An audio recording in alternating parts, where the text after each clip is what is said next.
De retour dans l'Africa Newsroom, Pierre Dognon, doctorant en musicologie, Adama Koulibaly, professeur de philosophie, nous accompagne depuis le début de cette émission. Et on passe tout de suite au reste de l'actualité dans notre grand temps.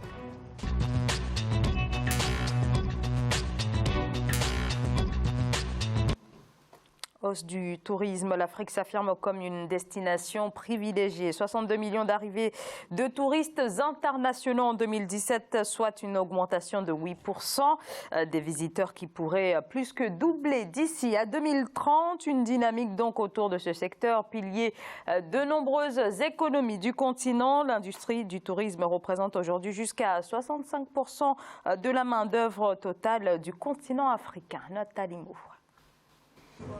10,7 milliards de dollars, c'est le montant des eurobonds cumulés émis par les États africains depuis le début de l'année sur le marché financier international. Les pays qui ont levé ces obligations libellées en devises étrangères entre janvier et mai 2018 sont le Kenya, le Nigeria, le Sénégal, le Ghana et l'Afrique du Sud. L'encours 2018 sera plus important que l'encours 2017. Les résultats des politiques mises en place ont commencé à être visibles, d'où effectivement les marchés financiers sont à leur disposition pour les accompagner dans leurs projets économiques de développement, dans leurs programmes, différents programmes sectoriels de leurs économies. Au cours de l'année 2017, les pays africains avaient mobilisé au total 18,5 milliards de dollars sur le marché.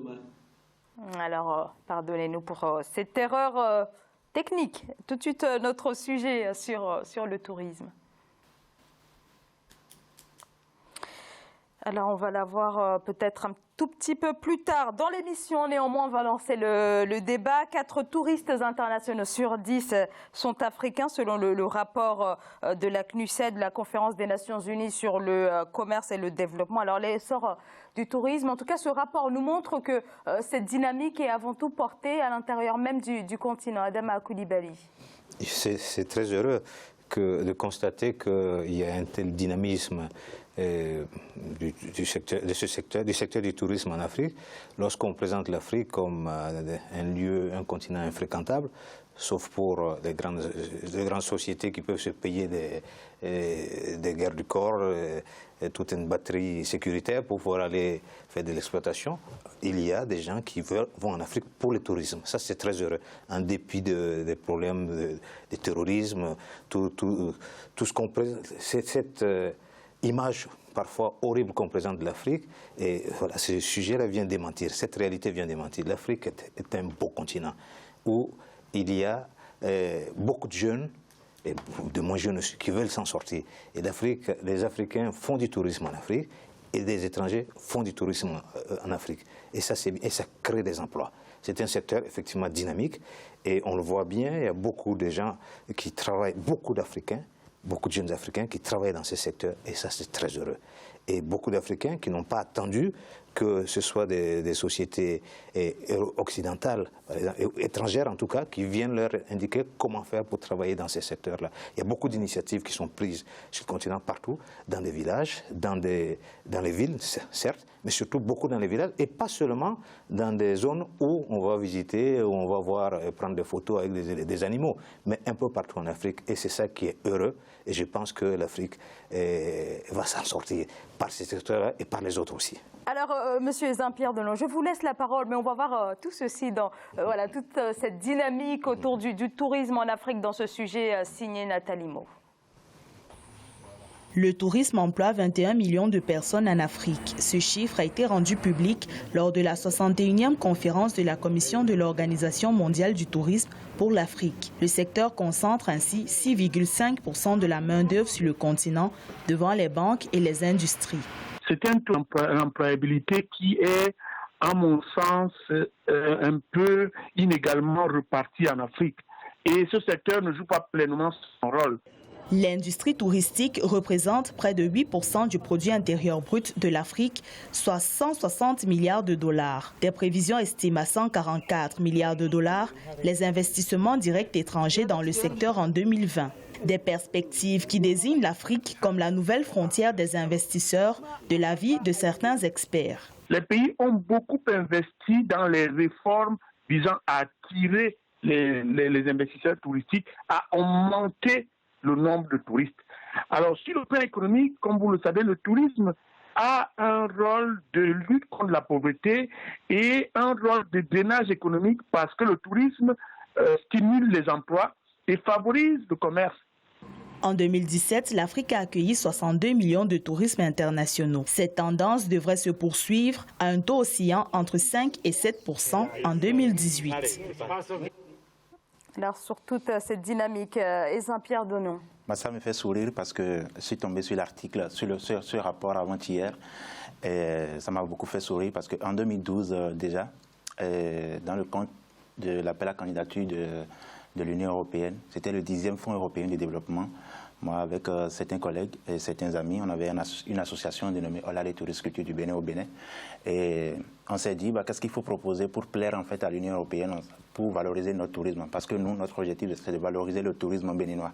Donc on s'est dit, on valorise le tourisme béninois en déplaçant en fait les sites touristiques vers les populations béninoises. En fait. Et ce sujet cadre parfaitement, ou ce rapport cadre parfaitement avec cet objectif qui était de faire connaître le Bénin aux Béninois. Notre objectif principal, c'était de faire connaître le Bénin aux Béninois. Du coup, ça m'a fait sourire et ça m'a beaucoup réjoui de savoir qu'aujourd'hui, 4 touristes internationaux, sur 10 touristes internationaux, il y a 4 qui sont africains, qui visitent l'Afrique. C'est très important et ça prouve en fait que nous avons une mine d'or que si nous savons valoriser, évidemment, il n'y a pas de raison de ne pas pouvoir développer le continent africain. Et il y a certains pays qui ont compris ce que c'est que l'économie du tourisme et qui ont compris la notion de marketing du tourisme. Aujourd'hui, il suffit de disposer d'un seul visa pour voyager dans l'espace de la communauté de développement d'Afrique australe. C'est très important. Un seul visa, ça vous permet de circuler librement dans l'Afrique australe. Et l'Afrique de l'Est également l'a bien compris.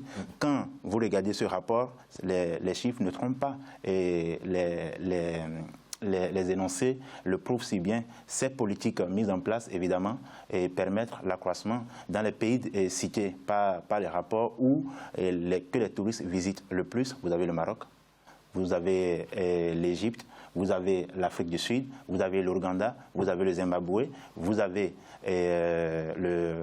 je crois, on a le Rwanda, par exemple. La Tunisie, le Rwanda, évidemment. Ce qui montre en fait que ces pays ont mis en place une politique qui permet évidemment le développement du tourisme. Il y a certains pays qui ne l'ont pas compris. Moi, je ne voudrais pas citer évidemment, mais nous avons des pays où on continue de mélanger le sport à la culture et au tourisme. Le sport est déjà une économie, c'est-à-dire qu'une industrie est très dense que vous continuez de mélanger au tourisme et à la culture. C'est une erreur et c'est une erreur grave. Quand on veut développer le tourisme, en fait, on gagnerait même à instaurer qu'un seul secteur ou qu'un seul ministère du tourisme parce que c'est une mine et beaucoup de pays africains ne le comprennent pas.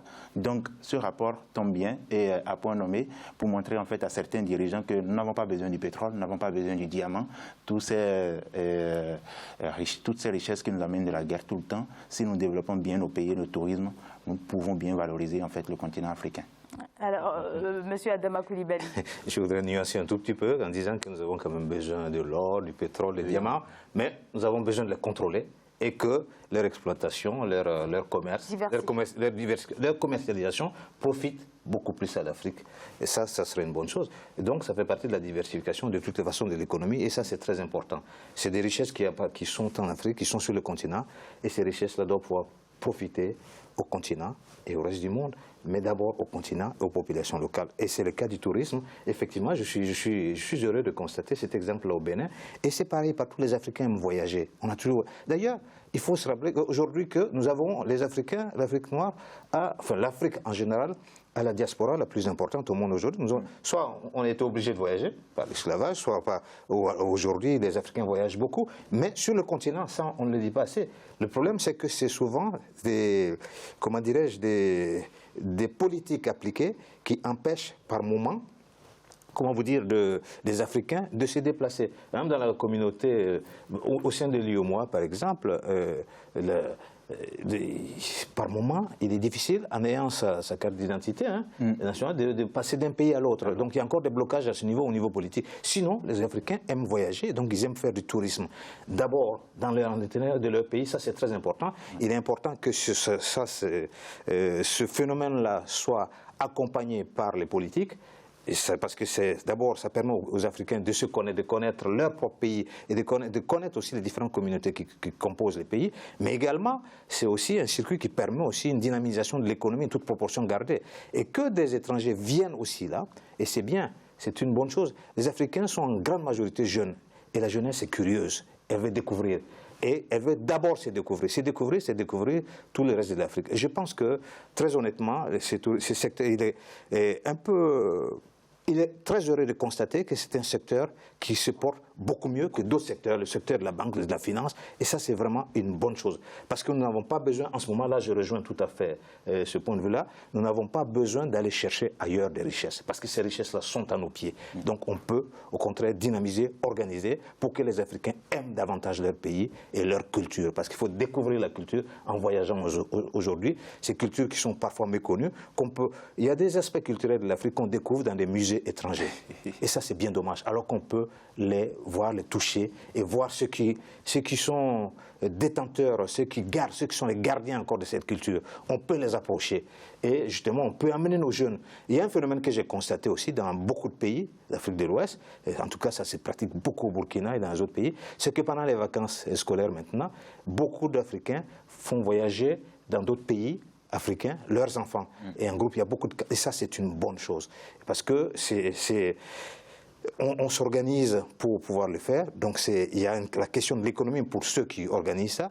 Et il faut dépenser. Mais aussi, les personnes qui accompagnent les enfants. Ça crée effectivement de l'emploi pour les accompagnateurs, pour les sites qui les accueillent. Et puis, bon, ce qui va au-delà de l'aspect économique, c'est l'aspect, j'insiste là-dessus, c'est l'aspect de la solidarité, l'aspect de la connaissance de la culture, l'aspect que les Africains se serrent davantage la main. Et ça, c'est bien, tout en créant un dynamisme autre au niveau de l'économie, autre que le pétrole et le reste. Évidemment. Donc, on se rejoint bien sur cet avis avec M. Koulibaly, sur le fait que l'Afrique aujourd'hui dispose de la plus grande diaspora au monde, pour le dire ainsi. Donc, c'est pour nous une grosse opportunité, une grande opportunité de savoir que nous pouvons aujourd'hui développer le secteur du tourisme et compter sur le secteur du tourisme. Parce que ça nourrit les yeux. Ça permet de créer des brassages humains, évidemment. Ça permet de dynamiser l'économie. Ça permet de créer de la richesse. Et en la matière, il y a une association panafricaine qui fait un très bon travail dans ce domaine, les Tresseurs de Code, je crois, qui, comme vous l'aviez dit tout à l'heure, initie chaque année des colonies de vacances. Je ne sais pas comment ils l'ont appelé, est-ce que c'était des colonies ou je sais pas trop, mais ils font découvrir en fait l'Afrique aux enfants. Et je crois que les enfants sont les viviers de la nation de demain. Donc, si éventuellement les enfants commencent à être impactés par le fait que le tourisme est une bonne chose, évidemment que cela va influencer sur leur politique, leur manière de voir les choses demain, sur leur manière de percevoir le monde de demain. En initiant des projets et en grandissant, ces enfants, évidemment, vont initier des projets dans le secteur du tourisme et quand on parle de ça, ils ne vont pas aller développer en fait un musée à Barcelone ou à Paris. Ils vont développer le musée qu'ils connaissent en fait dans leur environnement immédiat. Ce qui est très important de savoir que notre tourisme, ou du moins l'ensemble du patrimoine matériel et immatériel africain commence à intéresser les touristes et que les gens peuvent désormais dire je vais aller en vacances au Rwanda, je vais aller en vacances en Ouganda, et nous allons en fait appeler nos dirigeants à ce niveau à pacifier les choses, à œuvrer pour que nous ne connaissions pas des tensions tout le temps, parce que si les gens n'avaient pas peur d'aller en Côte d'Ivoire parce que la Côte d'Ivoire connaît en fait des guerres, si les gens n'avaient pas peur de voyager sur l'Algérie parce qu'il y a eu des attentats à Alger, si les gens n'avaient pas peur d'aller au Burkina parce qu'il y a eu des attentats au Burkina, peut-être que ce chiffre de 62 millions de touristes aurait été encore plus élevé.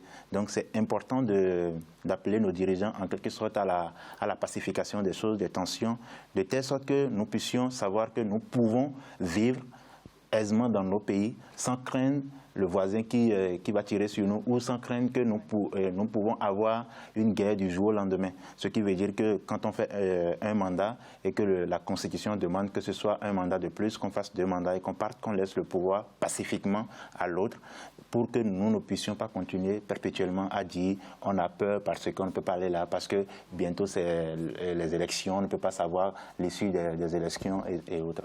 Donc vous rappelez l'importance de la stabilité du contexte politique et aussi de garantir la sécurité. Alors en tout cas, selon les différents rapports, le nombre de touristes pourrait passer à plus de 130 millions d'ici à 2030. Alors, pour l'heure, comme politique, on a par exemple des tentatives pour libéraliser les transports aériens. On a également promotion de la libre circulation des personnes. Est-ce que ces différentes orientations politiques vous semblent à la mesure des enjeux autour de ce secteur? Adama Coulibaly. Tout à fait. Sur le papier, oui.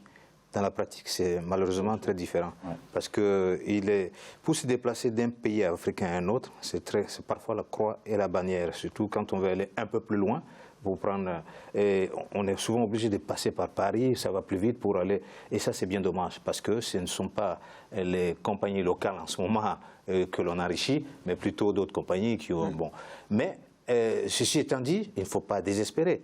Et dans tout cas, sur le papier, et la libre circulation des biens et des personnes, elle est garantie. Maintenant, il faudrait que dans la pratique, cela se passe au mieux. Si il y a des politiques qui font en sorte qu'il y ait vraiment la sécurité pour les citoyens, les touristes n'auront pas peur de venir. Donc je pense que c'est un ensemble, je partage ce point de vue-là, c'est un ensemble de précautions qu'il faut prendre pour que les personnes puissent circuler dans la sécurité, dans un climat de sécurité. Donc, je crois que, avec les exemples qui ont été donnés, il y a eu l'exemple de la Tunisie aussi, où il y a eu beaucoup d'attentats qui visaient directement des touristes. Ça, c'est pour décourager justement. Bien sûr. Et puis, bon, on assassine quand même, ça, c'est l'occasion à chaque fois de rendre hommage à toutes ces victimes, que ce soit des victimes africaines ou ailleurs. Mais je crois qu'au-delà de ça, nous devons au contraire continuer au nom justement de ces victimes, au nom aussi du fait que nous avons le droit de vivre et de faire en sorte que les jeunes, nos enfants et ceux qui viendront après puissent consolider ce qui va se passer, faire en sorte que les Africains se connaissent mieux, mais pas seulement, que également des gens, des étrangers, des Occidentaux, des Asiatiques, des gens d'un peu partout puissent continuer à venir en Afrique, aller découvrir les Africains. Avec eux, nous puissions continuer à enrichir ces secteurs-là. Enrichir ces secteurs, dynamiser ces secteurs, l'enrichir, c'est enrichir le continent, c'est enrichir chaque pays qui reçoit. Et si un touriste étranger vient et que ce soit des Africains qui l'accompagnent dans un pays, après on le met en relais avec d'autres pays africains, que les Africains sont bien organisés, ce que vous faites au Bénin, si ça se répète, ailleurs qu'il y a des connexions, je pense que ce sera une bonne chose, parce qu'en ce moment, cette industrie-là, nous allons l'adapter à nos us et coutumes. Et ça peut être une bonne chose. Moi, je ne désespère pas que l'on puisse circuler librement, que l'on puisse mieux nous connaître en Afrique et que ce soit davantage de richesses, encore une fois, avec tous les autres richesses, tous les autres secteurs, et qu'on puisse sortir vraiment la tête de l'ornière. Et parlant de chiffres, sur l'horizon 2020-2022, il faut dire que ne serait-ce l'épidémie d'Ebola, le tourisme avait connu une ascension fulgurante entre 1998 et 2014. Et on annonçait justement, c'est pour ça moi j'ai souvent peur quand on commence à être projectif, parce que j'ai comme l'impression qu'on nous freine très vite dans notre élan, parce que entre 2012 et 2013, on avait annoncé une ascension fulgurante du tourisme. C'est-à-dire que ces chiffres qu'on est en train de prononcer aujourd'hui pourraient être les chiffres de 2014 et on se serait monté déjà. Mais malheureusement, contre toute attente, il y a l'épidémie d'Ebola qui a fait qu'aucun touriste n'a eu envie d'aller en Afrique, d'aller visiter l'Afrique. Donc, quelle sera la prochaine épidémie? Je voudrais vraiment que, je souhaiterais que, évidemment, la nature soit juste avec nous, afin que nous ne puissions pas connaître, ou ne puissions plus connaître en fait une épidémie pareille qui puisse permettre que les touristes n'aient pas peur de venir chez nous, n'aient pas peur d'aller visiter en fait le continent africain. Et parlant des politiques qui passent par la libre circulation des personnes et des biens, il faut dire que la suppression des visas évidemment, serait une très très bonne politique pour que le continent puisse circuler librement entre nous. Merci beaucoup. On marque une très courte pause. Restez avec nous pour la dernière partie de l'Africa Newsroom. À tout de suite.